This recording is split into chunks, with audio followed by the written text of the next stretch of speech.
Okay, so the next thing that we're going to talk about is order of operations. And when two or more operations are carried out, different answers can result depending on the order in which those operations are performed. So, for example, if you did 16 minus 10 divided by 2, if you subtract before you divide, then you're going to get an answer of 3. If you divide before you subtract, you're going to get an answer of 11.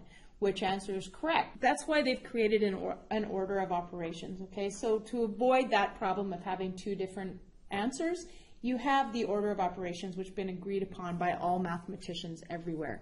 So right here you're going to find your rules, okay, for your BEDMAS order of operations. So as we know, BEDMAS, B stands for brackets, E, exponents, DM, division, multiplication, and the AS, addition, subtraction. Remember too that division and multiplication doesn't have to happen as division and then multiplication, and addition subtraction doesn't have to happen as addition and then subtraction. You read from left to right. So if there's a multiply and then a divide, you would do the multiply first, then the divide. Okay? Same with addition subtraction. If it was subtraction and then addition, you would do the subtraction and then the addition, going left to right across your equation.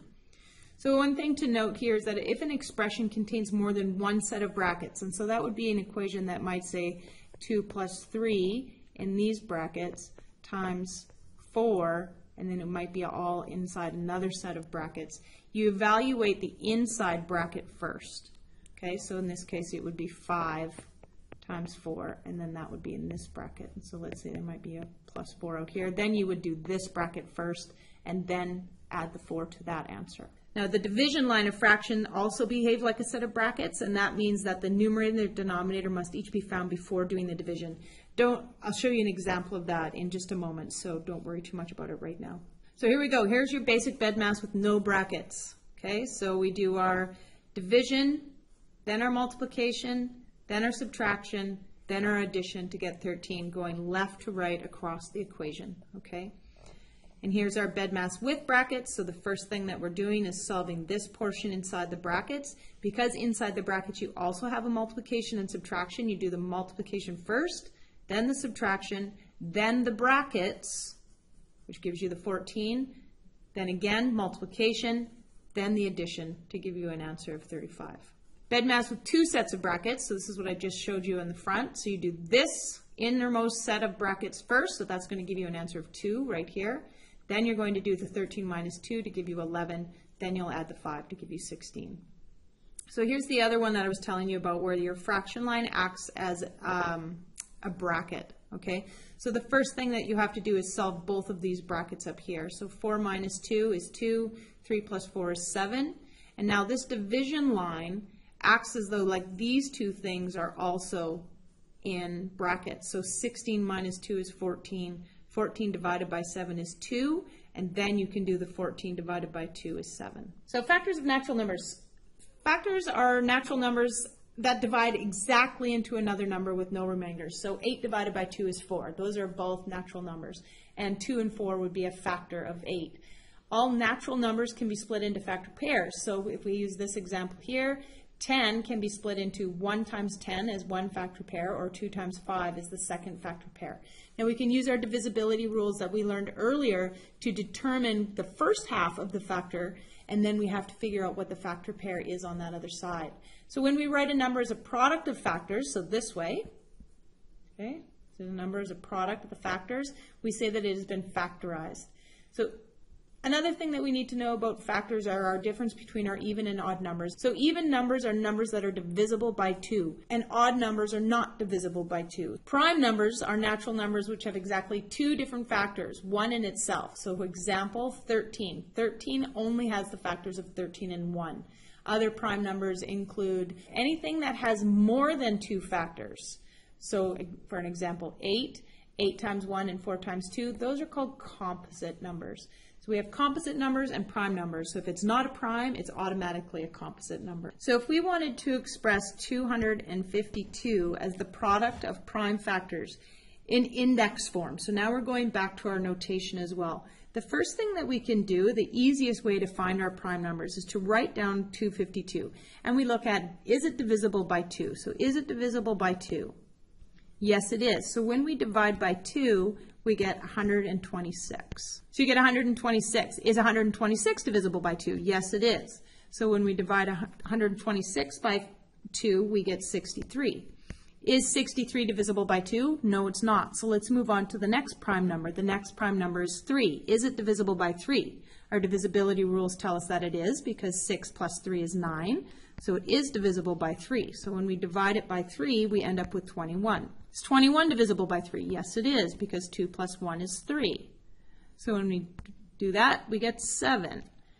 Is 7 divisible by 3? No. So we move on to the next prime number, which is 5. Is it divisible by 5? No, it's not. So we move on to the next prime number, which is 7. So yes, 7 is divisible by 7, which leaves us 1 down here. So our prime factors of 252 are 2, 3, and 7.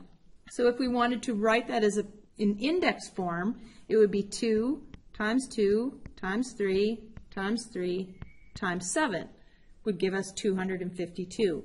So how do we write that in index form? Well, we have two 2's, so it would be 2 to the second power times 3 to the second power, because there's 2 3's, times 7. Right? So that would be doing our prime factors in index form. It's also a very easy way to find our prime factors. It's not all the factors, it's just the prime factors. Multiples of natural numbers. The multiples of any whole number have that number as a factor. So they are obtained by multiplying it by 1, then 2, then 3, then 4, and so on. So therefore, the multiples of 10 are 10 times 1, 10 times 2, 10 times 3, 10 times 4, 10 times 5, etc., and so on. So those are our multiples. So to find the common multiples between a number, let's say 4 and 6, skip count by 4s or multiply by 4 by 1, by 2, by 3, by so on. So you'd end up with 4, 8, 12, 16, 20, 24, 28, and so on. And then you would do the same for 6. So 6, 12, 18, 24, 30, 36, 42, and so on. So if you wanted to look for the lowest common multiple, which is where two or more numbers have the smallest number, which is a multiple of each of those numbers. So we just did 6 and 4, and the first, so if we did 4, 8, 12, 16, 20, and then 6, 12, 18, 24, our lowest common multiple is 12, right there.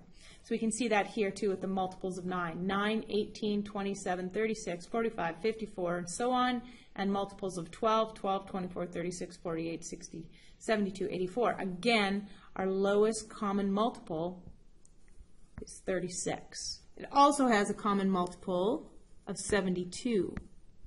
Okay, but this is not the LCM, it's just a common multiple. The lowest common multiple is 36. So if we go back to this page, we can find the lowest common multiple of 9 and 12 by finding our prime factors as well. Okay, so if we tried to find the lowest common multiple of 9 and 12. So first, again, we start with our 9. Is it divisible by 3? Yes, it is. Okay, that gives us 3. And that's divisible by 3, which gives us 1. And we do the same thing for 12. So we start with our lowest prime, which is 2. Is it divisible by 2? Yes, it is. That gives us 6. Is that divisible by 2? Yes, it is. It gives us 3. Is that divisible by 2? No, but it is divisible by 3, which then gives us 1. Okay, so our prime factors of 9 are 3 times 3. Our prime factors of 12,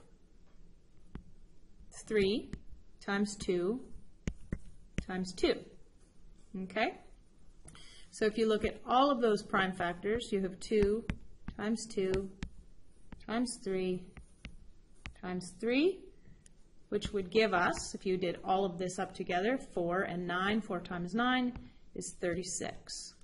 Okay, so our lowest common multiple for these two using prime factors is 36. So that's one way to do this, is to find your lowest common multiple by using primes, or again, just by going 9, 18, 27, 36, and 12, 24, 36. You can do it either way.